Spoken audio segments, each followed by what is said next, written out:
Hello students, welcome back to the third video of this playlist.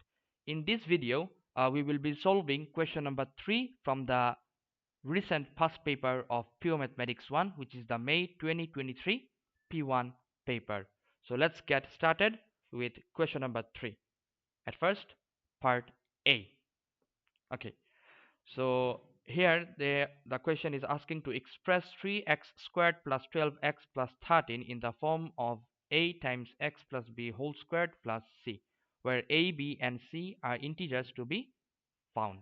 Okay, so this is a quadratic expression. We need to represent it in the form of completing the square, right? Okay, so to do that, what we need to do, we need to convert the given quadratic expression in the form of x squared plus bx. So that's why we need to take 3 common. So you will get x squared plus, if you take 3 common, it will become 4x plus 13. Fine. So we got the expression in the form of what? X squared plus what? Bx. Okay. So since it's in the form of x squared plus bx, so we can apply the formula for completing the square. What's that? X plus b over 2 whole squared minus b over 2 whole squared, that is 4 plus 13. Now multiply the bracket. So 3 times x plus 2 whole squared negative 12 plus 13. Okay, so 3 times x plus 2 whole squared plus 1. If you simplify it, you will get 3 times x plus 2 whole squared plus 1. So the value for a is 3, b is 2, and c is positive 1. That's it. That's the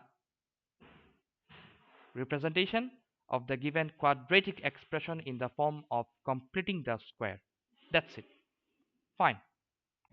Okay, next is part B. In part B, the question says, hence sketch the curve with equation y equals to 3x squared plus 12x plus 13. On your sketch, show clearly the coordinates of the y-intercept, the coordinates of the turning point of the curve. Okay, so we need to sketch the quadratic curve. So let's sketch the quadratic curve. Okay, I think they have given the axis. Yeah, not the x. They haven't given the axis, but they have given some blank space to do the sketch. Okay, here you go. We will do the sketch here. So at first, draw the axis first. So x-axis and the y-axis. Now consider the equation. The equation is 3x squared plus 12x plus 13. So it is it has the coefficient of x squared. It's positive there, so definitely it will have a minimum turning point. Okay, so it will have a minimum turning point, and what would be the coordinates of the minimum turning point? We can get it from the form of completing the square, right? So the coordinates of the minimum turning point here, it would be what?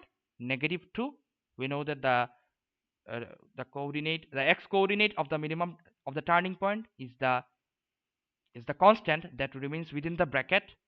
With x, its negative, its opposite value, so its opposite magnitude, the sign will be just negative. So it is what? X plus 2 there, so we will consider negative 2. This is the x coordinate, and y coordinate is the constant that remains outside the bracket, that is 1.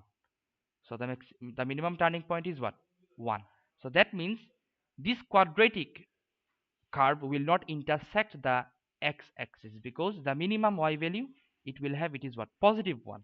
So it is not reaching the x-axis, so it will not reach the x-axis, and we have to mention the y-intercept. The y-intercept is what? If you put x equals to 0, what you will get? The y value is 13. So it will intersect the y-axis at y equals to 13. So the curve would be like this. U-shaped curve.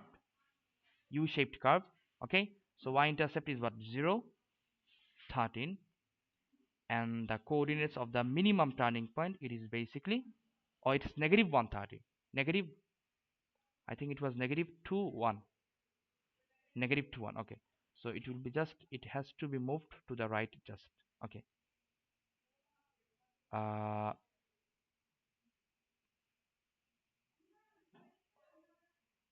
It will be just here instead.